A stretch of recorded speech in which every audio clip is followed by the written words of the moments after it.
औज़ुबिल्लाहिमिनश्शैतानिर्रजीम बिस्मिल्लाहिर्रहमानिर्रहीम। अस्सलाम वालेकुम व्यूअर्स, उम्मीद करती हूँ आप सब खैरियत से होंगे। आज आप लोगों के लिए आपकी रिक्वेस्ट पे किसने रिक्वेस्ट की थी कि पीपीएससी के जो स्टैटिस्टिक्स एग्जाम में जो एमसीक्यूज आते हैं वो कहाँ से आते हैं और उन्हें कैसे सोल्व करते हैं, ठीक है। तो वो मैं इस वीडियो में बताऊंगी। इंशाल्लाह उम्मीद करती हूँ कि इंशाल्लाह कि आपकी ये जो वीडियो है बहुत हेल्पफुल होगी आपके लिए। अगर आप पीपीएससी के एग्जाम्स जो हैं वो देना चाहते हैं तो इंशाल्लाह ये वीडियो जो है आपके लिए हेल्पफुल होगी। उम्मीद करती हूँ आपको ये वीडियो पसंद आएगी। अगर आपको ये वीडियो पसंद आए तो काइंडली अपने फ्रेंड्स के साथ इस वीडियो को जरूर शेयर करें। फर्स्ट एमसीक्यूज है हमारे पास, यहाँ पे देखें, two mutually exclusive events are also, कि जो दो म्यूचुअली एक्सक्लूसिव इवेंट्स होते हैं वो डिपेंडेंट होते हैं, इंडिपेंडेंट होते हैं। अब देखिए इसका आंसर हमारे पास आएगा कि वो इंडिपेंडेंट होते हैं, क्योंकि टू म्यूचुअली एक्सक्लूसिव का जो इंटरसेक्शन होता है वो हमेशा एम्प्टी सेट आता है। इन दोनों में कोई भी चीज कॉमन नहीं होती, यानी कि कोई से दो सेट हैं ए और बी, इसमें कुछ भी कॉमन नहीं होता, तो वो म्यूचुअली एक्सक्लूसिव इवेंट्स कहलाते हैं, यानी कि उनका इंटरसेक्शन एम्प्टी सेट आता है। तो इसका आंसर आपके पास आएगा इंडिपेंडेंट सेट, इंडिपेंडेंट इवेंट्स इसका आंसर आ जाएगा। नेक्स्ट सेकेंड एमसीक्यूज है, in which definition of probability the condition of mutually exclusive and equally likely events is imposed. इसका आंसर हमारे पास आएगा क्लासिकल डेफिनेशन, ठीक है, ये इसका आंसर आएगा। नेक्स्ट है थर्ड हमारे पास, इन पॉइजन डिस्ट्रीब्यूशन मीन जो है वो ग्रेटर देन होता है वेरिएंस से, लेस देन होता है या इक्विवेलेंट होता है। तो यहाँ पे हमारे पास आएगा मीन ग्रेटर देन वेरिएंस के होता है। क्यों? क्योंकि यहाँ पे देखिए जो पॉइजन डिस्ट्रीब्यूशन का मीन होता है वो हमारे पास होता है एन और पी, ठीक है, और जो वेरिएंस हमारे पास होता है वो एन पी क्यू होता है, ठीक है। आप एन और पी की वैल्यू को मल्टीप्लाई करें और एन पी और क्यू की वैल्यू को मल्टीप्लाई करें तो एन पी की वैल्यू जो है वो हमेशा हमारे पास ग्रेटर देन आएगी एन पी क्यू से। तो यहाँ पे मीन जो है वो ग्रेटर देन होगा वेरिएंस से, तो इसका आंसर हमारे पास आएगा mean greater than variance. Next हमारे पास है 4, when sample size n become large and larger and sample estimate tend to the respective population parameter the property of estimator is called. तो ये प्रॉपर्टी हमारे पास कहलाती है अनबायस्डनेस, यानी कि इसका आंसर हमारे पास आएगा कि ये अनबायस्ड होती है हमारे पास। नेक्स्ट है, if the voting prefer of 100,000 registered voter are to study what kind of sampling should be used. कि अगर हम जो हमारे पास है 100,000 वोटर हैं, आप उन्हें स्टडी कर रहे हैं, तो हम सैम्पलिंग की कौन सी टाइप यूज करेंगे। तो जब हमने बहुत ज्यादा लार्ज डाटा को जो है स्टडी करना हो और हमारे पास पॉपुलेशन बहुत ज्यादा हो, तो उसके लिए जो है हम सिंपल रैंडम सैम्पलिंग यूज करते हैं। तो इसका आंसर हमारे पास क्या आएगा, सिंपल रैंडम सैम्पलिंग। नेक्स्ट है आपके पास, if the sampling frame not available then which of the sampling technique use to adopt with case. अगर हमारे पास सैम्पलिंग फ्रेम अवेलेबल नहीं है तो फिर हम कौन सी टेक्निक जो है यूज करेंगे, फिर हम स्ट्रैटिफाइड रैंडम सैम्पलिंग यूज करेंगे, यानी कि इसका आंसर हमारे पास आ जाएगा स्ट्रैटिफाइड रैंडम सैम्पलिंग। 7 है आगे। नेक्स्ट देखिए 7 है हमारे पास, the complete list of the sampling unit is called. कि सैम्पलिंग यूनिट की जो कंप्लीट लिस्ट होती है वो हमारे पास क्या कहलाती है, वो हमारे पास सैम्पलिंग फ्रेम कहलाएगी। नेक्स्ट है, a cricket captain wins the toss of 3 consecutive matches, ठीक है, अगर वो 3 लगातार मैचेस जीत रहा है तो आपने बताना है क्या प्रोबेबिलिटी होगी कि चौथा मैच भी वही जीतता है। अब यहाँ पे देखें, अगर वो पहले 3 टॉस जीतता है तो इट मीन्स टॉस 2 टीमों के दरमियान होता है, एक हमारे पास टीम ए होगी, एक टीम बी होगी। अगर पहला जो है वो टीम ए टॉस जीतती है, टीम बी हार जाती है, दूसरा भी टीम ए जीतेगी, टीम बी हार जाएगी, तीसरा भी टीम ए जीतेगी, टीम बी हार जाएगी। और चौथा वो कह रहे हैं क्या हमारे पास प्रोबेबिलिटी है कि चौथा टॉस भी जो है वो टीम ए ही जीते। तो अब देखें दोनों टीमों के आने के चांसेस 1/2 होंगे। तो इसे मैं आपको सोल्व करके दिखाती हूँ। यहाँ पे देखें जो है हम यूज कर रहे हैं ए के, पहला जो है ए है, दूसरा बी कैप आएगा। बी कैप को हम लिख सकते हैं 1 माइनस ए,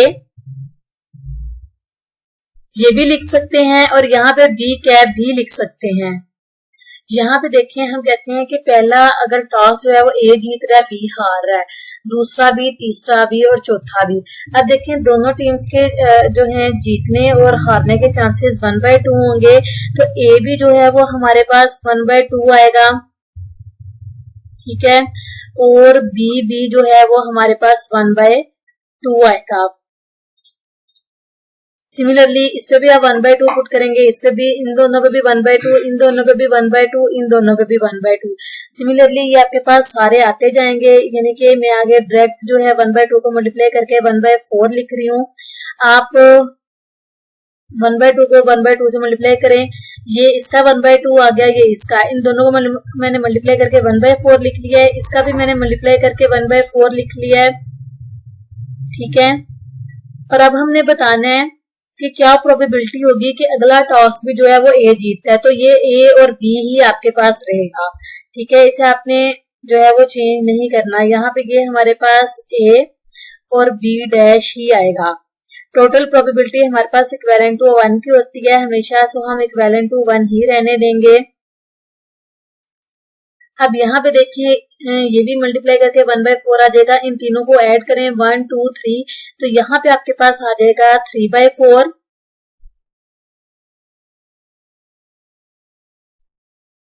और plus a b dash equivalent to 1 के। अब हमने ए बी डैश की वैल्यू निकालनी है, ये यहीं पे रहेगा, ये 3/4 यहाँ प्लस हो रहा था, इस साइड पे आके माइनस हो जाएगा, तो यहाँ पे आ जाएगा 1 माइनस 3/4 इक्विवेलेंट टू, ये वाला ए बी डैश आपके पास यहीं पे आ जाएगा।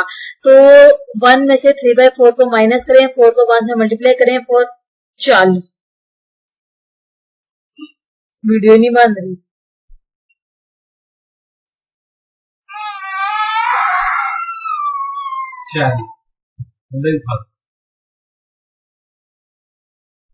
वीडियो बन रही थी, ये भी अंदर ही कार्ड हुआ, चल वीडियो ही नहीं बन रही।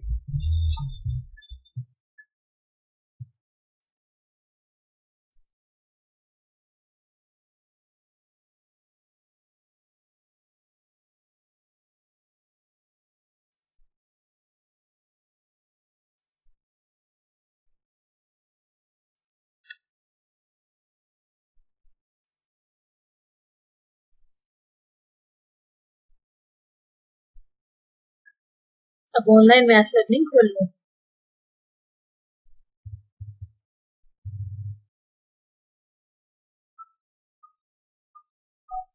यहाँ पे आप इसका प्रूफ देख लें, आपको पता चल जाएगा कि मीन, मीडियन एंड मोड जो है इसके इक्वल होते हैं। नेक्स्ट है हमारे पास 12, विच of the following statement is true. आपने बताना है इसमें से कौन सी स्टेटमेंट जो है वो सही है। तो इसमें से जो रिग्रेशन लाइन है वो हमेशा पास करती है थ्रू ओरिजिन।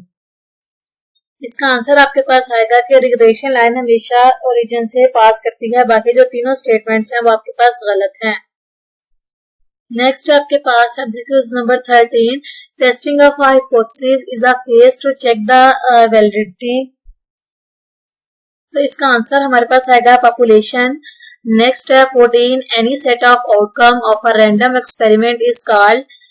कि रैंडम एक्सपेरिमेंट में जब कोई भी आउटकम आते हैं हम उसका सेट बनाते हैं तो वो हमारे पास क्या कहलाते हैं, सैंपल पॉइंट्स। 15 है, when a difference between two group is statically significant this mean that. कि जब कोई भी हमारे पास ग्रुप जो है वो चेंज आते हैं तो उसका क्या मतलब होता है कि ये डिफरेंस क्यों है। ये डिफरेंस हमारे पास बाय चांस आ जाता है, जैसे कि आप कोई भी कॉइन टॉस करते हैं तो बाय चांस उस पर हेड आ जाता है, बाय चांस उस पर टेल आ जाता है। जब आप लूडो खेल रहे होते हैं, डाइस थ्रो करते हैं तो आपके पास जितने भी नंबर्स होते हैं वो बाय चांस आते हैं, ठीक है। इसके इक्वल आने के चांसेस नहीं होते हैं। फर्स्ट लाइन में वो आपसे कह रहा है कि हो सकता है उसके आने के चांसेस जो हैं वो प्रैक्टिकल, लिटिल प्रैक्टिकल हो, उसमें आपका कोई रिजल्ट ऑफ सैम्पलिंग हो, सैंपल जब आप बनाते हैं उसकी वजह से हो, या ड्यू टू चांस हो। तो ड्यू टू चांस ही आपके पास जो जब आप थ्रो करते हैं डाइस तो चांस ही होता है कि आपके पास कौन से नंबर्स आ सकते हैं। तो इसका सी पार्ट आपके पास आएगा। नेक्स्ट आपके पास the degree of freedom for two independent sample will be based on, कि कोई भी इंडिपेंडेंट सैंपल है उनके डिग्री ऑफ फ्रीडम किस चीज पे बेस करते हैं। इसके एमसीक्यूज आपके पास ऑप्शंस ही नहीं गिवन। नेक्स्ट है आपके पास 17, as a sample size increase. Sample size हमारे पास इंक्रीज कब होता है, जब हम सैंपल साइज को इंक्रीज करते जाएंगे तो जो स्टैंडर्ड एरर है हमारे पास वो कम होता जाएगा। देखिए जब पॉपुलेशन ज्यादा होगी आप उसमें से कम सैंपल लेंगे तो उतने ज्यादा चांसेस होते हैं एरर आने के, लेकिन जितनी ज्यादा पॉपुलेशन होगी आप उसमें से सैंपल ज्यादा सिलेक्ट करेंगे तो हम कहते हैं कि रिजल्ट हमारे पास अच्छा आ रहा है, वो रियल रिजल्ट से नजदीक तरीन आता है, तो एरर के चांसेस कम होते जाते हैं। आपके पास आंसर आएगा the standard error of the mean decrease, कि सैंपल साइज इंक्रीज करेंगे तो एरर जो है वो डिक्रीज होता जाएगा। नेक्स्ट है with the lower level of significance the probability of rejecting a true null hypothesis, कि अगर आप लेवल ऑफ सिग्निफिकेंस कम लेते हैं तो नल हाइपोथेसिस के रिजेक्टिंग के चांसेस क्या होंगे। जब आप लेवल ऑफ सिग्निफिकेंस कम लेंगे तो आपके पास रिजेक्ट करने के चांसेस भी जो है वो कम होंगे। तो इसका आंसर आपके पास आएगा डिक्रीज। यहां से इसका सी पार्ट आपके पास आएगा। नेक्स्ट आपके पास विच वन इज नोट अ, जो है वो करेक्टर नहीं है, इसमें से कौन सा रैंडम एक्सपेरिमेंट का करेक्टर नहीं है। तो इसका आंसर आएगा the number of all possible outcomes are not known in advance, के पहले से आप नंबर ऑफ पॉसिबल आउटकम नहीं बता सकते कि आपके पास कितने होंगे। जब आप रैंडमली एक्सपेरिमेंट करते हैं, एक डाइस आप बार बार थ्रो कर रहे हैं, आपने 100 टाइम 1000 टाइम थ्रो किया है, ठीक है, आप नहीं बता सकते उसमें 6 कितने टाइम आएगा, 5 कितने टाइम आएगा, 3, यानी कि एडवांस में आप ये चीज नहीं बता सकते। तो इसमें जो इसकी स्टेटमेंट है ये वाली ट्रू है। नेक्स्ट देखें आपके पास एमसीक्यूज हैं लेक्चरर के लिए, जो स्पेशल सब्जेक्ट के लिए आपने पेपर देना है उसके लिए एमसीक्यू सिलेक्ट किए गए हैं। फर्स्ट है आपके पास if a card is chosen from a standard deck of card what is the probability of getting a diamond और अ क्लब कार्ड, कि आपके पास पैक है कार्ड्स का, आपने उसमें से एक कार्ड सिलेक्ट करने, क्या प्रोबेबिलिटी होगी कि वो कार्ड आपके पास डायमंड है या क्लब है। तो आप देखेंगे टोटल हमारे पास 52 कार्ड्स होते हैं, उसमें से 26 ब्लैक होते हैं, 26 रेड होते हैं, और उसमें से 13 हमारे पास डायमंड होते हैं, 13 क्लब होते हैं, 13 लीफ होते हैं और 13 हाफ होते हैं,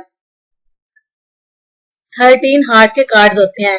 अब जब आपने कार्ड सिलेक्ट करना है वो 13 में से कोई सा भी कार्ड डायमंड का हो सकता है और 13 में से कोई सा कार्ड भी क्लब का हो सकता है।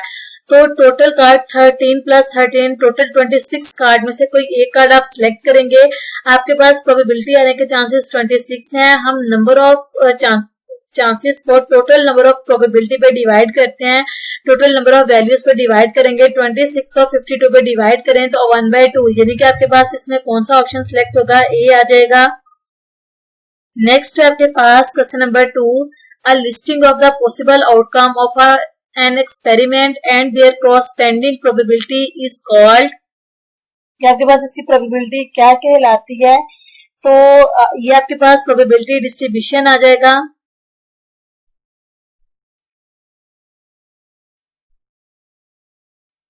नेक्स्ट है हमारे पास question number 3, if you roll a pair of dice, अगर आप दानों के जो है अगर आप पेयर ऑफ डाइस थ्रो करते हैं, what is the probability that at least one of dice is 4, तो प्रोबेबिलिटी क्या होगी कि कम से कम उनमें से एक डाइस जो है वो 4 हो, और the sum of dice is 7, और दोनों का जो सम है वो 7 हो। तो यहाँ पे सबसे पहले आपको सैंपल चाहिए कि जब आप पेयर ऑफ डाइस थ्रो करते हैं तो उसके सैंपल हमारे पास क्या होते हैं। तो सबसे पहले हम सैंपल देखते हैं, सैंपल हमारे पास क्या होंगे। जब आप पेयर ऑफ डाइस थ्रो करते हैं हमारे पास 1 और 1 आ सकता है, ठीक है। फिर अगले पे हमारे पास 1 और 2 आ सकता है। फिर हमारे पास 1 एंड 3 आ सकता है।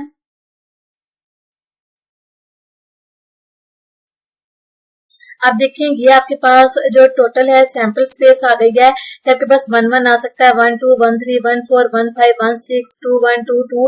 आपके पास ये सारी टोटल सैंपल स्पेस है। अब वो आपसे क्या कह रहे हैं कि हमारे पास एटलीस्ट 1 होना चाहिए, कि कम से कम एक पेयर 1 होना चाहिए।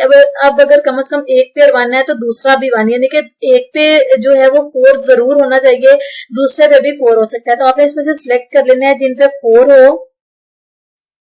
अब देखिए इसमें आप ये सैंपल स्पेस सिलेक्ट करेंगे, ये सिलेक्ट करेंगे, इसमें भी 4 आ रहा है, ये सिलेक्ट करेंगे, इसमें देखें एक दफा 4 आ रहा है, इसमें भी 4 आ रहा है, इसमें भी 4 आ रहा है। आपने ये सारी सैंपल स्पेस सिलेक्ट कर लेनी है जिसमें कम से कम एक दफा 4 आता हो, क्योंकि वो कह रहे हैं जब हम पेयर ऑफ डाइस थ्रो करेंगे तो उसमें 4 आना चाहिए। फिर दूसरा वो रीजन कह रहे हैं यहाँ वो 7 होना चाहिए, ठीक है, यानी कि जिसका हम सम करें तो वो 7 आ जाए। अब देखें 1 और 6 ये हमारे पास 7 आएगा, 2 और 5 ये हमारे पास 7 आएगा, 3 4 आप सिलेक्ट कर चुके हैं इसलिए दोबारा नहीं सिलेक्ट करेंगे, 4 3 भी आप सिलेक्ट कर चुके हैं इसलिए दोबारा नहीं करेंगे। फिर हमारे पास 5 2 7 आता है, 6 1 7 आता है, ठीक है। अब आपने काउंट कर लेना है कि हमारे पास कितने हो गए हैं।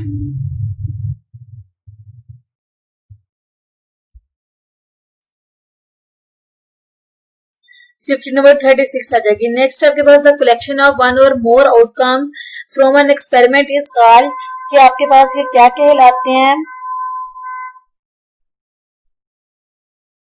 ये हमारे पास आ जाएगा इवेंट्स, ये हमारे पास इवेंट्स कहलाते हैं, यानी कि इसका बी हमारे पास सिलेक्ट हो जाएगा। तो उसके बाद नेक्स्ट क्वेश्चन नंबर 5 में वो आपसे कह रहा है विच of the following is not a condition of the binomial distribution. इसमें से कौन सी जो है बाइनोमियल की कंडीशन नहीं है। ओनली 2 पॉसिबल आउटकम, कि इसमें सिर्फ 2 पॉसिबल आउटकम्स आपके पास आते हैं, ठीक है। जो है have constant probability of success, must have at least 3 trials, trial must be independent. तो आपके पास इसका डी आएगा कि जो ट्रायल्स हैं वो हमारे पास इंडिपेंडेंट्स होते हैं। नेक्स्ट है आपके पास which of the following is not an example of a discrete probability distribution, कि इसमें से कौन सी जो है एग्जांपल नहीं है डिस्क्रीट प्रोबेबिलिटी डिस्ट्रीब्यूशन की। यहाँ पे देखें इस एमसीक्यूज में एक मिस्टेक है, number of bedrooms in a house, ये भी डिस्क्रीट प्रोबेबिलिटी की एग्जांपल नहीं है। Number of bathrooms in a house, ये भी डिस्क्रीट प्रोबेबिलिटी की एग्जांपल नहीं है। और वेदर और not a home has a swimming pool, के घर में स्विमिंग पूल है या नहीं है, ये भी डिस्क्रीट प्रोबेबिलिटी की एग्जांपल नहीं है। हमारे पास द सेल और purchase price of a house जो है वो डिस्क्रीट प्रोबेबिलिटी डिस्ट्रीब्यूशन की एग्जांपल है, क्योंकि जो डिस्क्रीट प्रोबेबिलिटी डिस्ट्रीब्यूशन है जब हमने परचेजिंग करनी हो या कोई बिजनेस करना हो तो उसमें यूज होती है। तो यहाँ पे नोट नहीं आना था, ठीक है। अगर यहाँ पे नोट नहीं आता तो यहाँ पे इसका जो आंसर है वो आपके पास आएगा द सेल और purchasing price of a house. Next है हमारे पास question number 7, if a card is chosen from a standard card what is the probability of getting 5 और 7। अब वो कह रहे हैं अगर हम कार्ड चूज करते हैं क्या प्रोबेबिलिटी है कि 5 और 7 आए। अब देखिए हमारे पास टोटल 52 कार्ड्स होते हैं, जो हमारे पास 26 रेड होते हैं, 26 ब्लैक होते हैं, उसमें 13 डायमंड, 13 हार्ट, 13 लीव और 13 क्लब होते हैं। उन सब में 5 भी आता है, 7 भी आता है, यानी कि 4 कार्ड्स आपके पास 5 के होंगे, 4 कार्ड 7 के होंगे। टोटल आपके पास 58 कार्ड्स होंगे जिसमें से आपने सिलेक्ट करना है, सॉरी 8 कार्ड्स होंगे जिसमें से आपने सिलेक्ट करना है। अब 8 कार्ड्स हैं जो आपके पास आ सकते हैं, टोटल कार्ड आपके पास 52 है, तो 8/52 जो है वो आपके पास इसका आंसर आ जाएगा। यहां से हम 8/52 सिलेक्ट कर लेंगे। आगे आपसे वो कह रहा है if the occurrence of one events mean that and other can not happen then the events are a. तो आपके पास इसका आंसर आएगा म्यूचुअली एक्सक्लूसिव, के ये हमारे पास म्यूचुअली एक्सक्लूसिव होते हैं। क्वेश्चन नंबर 9 है in which approach to probability the outcomes are equally likely to occur, कि हमारे पास वो कौन सी प्रोबेबिलिटी है जिसमें चांसेस होते हैं आउटकम्स बराबर आने के। तो ये हमारे पास आ जाएगा क्लासिकल प्रोबेबिलिटी।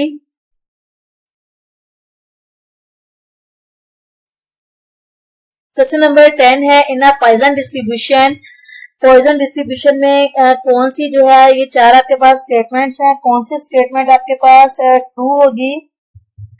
तो पॉइजन डिस्ट्रीब्यूशन का जो मीन एंड वेरिएंस होता है वो हमेशा आपके पास सेम होता है, तो आप इसका ए सिलेक्ट कर लेंगे कि हमारे पास इक्वल होता है। क्वेश्चन नंबर 11 है, in special rule of addition of probability the events are always, events हमारे पास क्या होते हैं, म्यूचुअली एक्सक्लूसिव होते हैं। इसका बी पार्ट आपके पास आ जाएगा। क्वेश्चन नंबर 12 है, the joint probability is, joint probability हमारे पास क्या है, ऑफ लाइक्लीहुड्स टू इवेंट्स हमारे पास आ जाएगा कि जॉइंट प्रोबेबिलिटी में हमारे पास जो दो इवेंट्स हैं वो इकट्ठे आते हैं। 13 है आपके पास, the special rule of multiplication of probability the events must be independent आएगा आपके पास, म्यूचुअली एक्सक्लूसिव आएगा, तो इसका आंसर आपके पास ये जो है वो इंडिपेंडेंट होते हैं, इंडिपेंडेंट आएगा। क्वेश्चन नंबर 14 है, विच of the following is not a correct statement about a probability, probability के बारे में कौन सी स्टेटमेंट करेक्ट नहीं है, तो ये आपके पास आप value near zero mean that the event is not likely to occur happen, कि जीरो आने का मतलब ये बिल्कुल भी नहीं है कि ये वैल्यू जो है वो आपके पास सैंपल में है ही नहीं। नेक्स्ट आपके पास binomial distribution is negatively skewed, कि ये नेगेटिवली स्क्यूड कब होती है, जब p आपके पास 0 होता है, p लेस देन 1 होता है, p ग्रेटर देन 1/2 होता है, तो इसका आंसर आपके पास आएगा कि जब p जो है वो लेस देन 1/2 होता है तो ये हमारे पास नेगेटिवली स्क्यूड में आएगा। आगे आपके पास है successive trials in binomial distribution are, जो सक्सेसिव ट्रायल होते हैं बाइनोमियल डिस्ट्रीब्यूशन में वो इंडिपेंडेंट होते हैं आपके पास, ये सारा हमारे पास थ्योरी में से आएगा। नेक्स्ट है हमारे पास question number 3, if in a binomial distribution अगर n हमारे पास 1 है तो एक्सपेक्टेड वैल्यू ऑफ x क्या होगा, एक्सपेक्टेड वैल्यू ऑफ x हमारे पास मीन होता है और बाइनोमियल का मीन हमारे पास np होता है, ठीक है। n हमारे पास 1 गिवन है तो p को आप 1 से मल्टीप्लाई करेंगे तो p आ जाएगा, एक्सपेक्टेड वैल्यू ऑफ x हमारे पास क्या आएगी, p।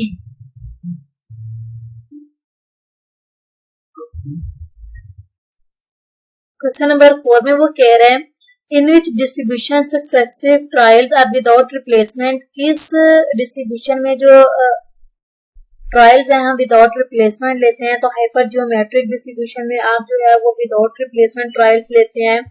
Hyper geometric distribution has parameter, hyper geometric के कितने पैरामीटर हैं, इसके 3 पैरामीटर हैं, कौन कौन से इसके पैरामीटर हैं, हमारे पास capital N, small n and k, ये इसके 3 पैरामीटर्स हैं। Binomial distribution has parameter, binomial distribution के हमारे पास 2 पैरामीटर्स हैं, small n and k. Question number 7 है, binomial distribution is symmetrical, binomial distribution जो है हमारे पास सिमेट्रिकल कब होती है, जब p जो है हमारे पास इक्विवेलेंट टू q के होता है। किस तरह, क्योंकि ये हमारे पास सिमेट्रिकल तब होती है जब वो पॉइंट p जो है इक्विवेलेंट टू 0.5 के होता है और n become larger to larger होता जाता है, और n बिकम लार्जर, n कब लार्ज होता है, जब n ग्रेटर देन 30 होता है। अब यहाँ पे p जो है इक्विवेलेंट टू 0.5 होगा, टोटल प्रोबेबिलिटी चूंकि इक्विवेलेंट टू 1 की होती है तो q जो है ऑटोमेटिकली 0.5 आएगा, p भी 0.5 होगा, q भी 0.5 होगा, दोनों बराबर होंगे। तो यहाँ पे उन्होंने जो हमें ऑप्शन दिया हुआ है हम ये सिलेक्ट करेंगे p इक्विवेलेंट टू q के, जब होता है तो ये जो डिस्ट्रीब्यूशन है सिमेट्रिकल होती है।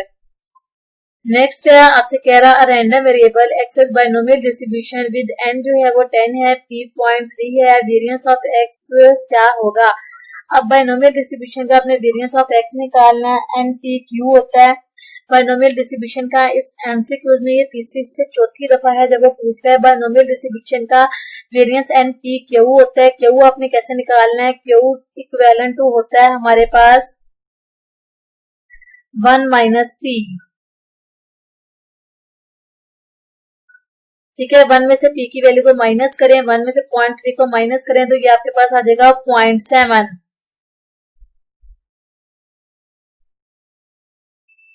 अब वेरिएंस निकालना है, n p और q की वैल्यू को मल्टीप्लाई कर दें, n है 10, 10 को मल्टीप्लाई करें 3 से, 3 को 0.3 से, 0.3 को मल्टीप्लाई करते हैं 0.7 से, तो आपके पास आंसर आ जाएगा 2.1।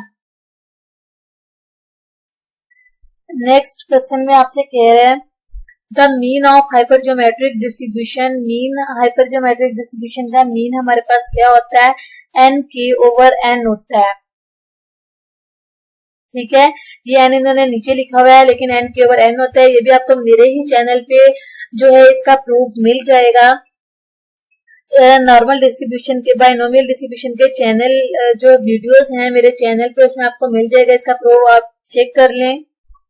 नेक्स्ट है क्वेश्चन नंबर 10, इन बाइनोमियल डिस्ट्रीब्यूशन एन गिवन है, पी गिवन है, एक्स की वैल्यू गिवन है, इसे भी आप जी में चेंज कर लें, x minus mu over sigma करें। सबसे पहले म्यू निकाल लें, इसका मीन निकाल लें, जिस तरह मैंने आपको बताया है अभी ऊपर, मीन एंड पी होता है, वेरियंस निकाल लें, डिवाइड करें x minus mu over sigma, इसकी 7 में से म्यू को माइनस करें, सिग्मा पे डिवाइड करें, जी की वैल्यू में इसका टेबल देख लें और इसके आंसर में से इसका आंसर सिलेक्ट कर लें। तो हमारी ये वीडियो यहीं तक थी। मुझे कमेंट में जरूर बताइएगा आपको वीडियो कैसी लगी, इसे अपने फ्रेंड्स के साथ शेयर करिएगा, दुआओं में याद रखिएगा। अल्लाह हाफिज।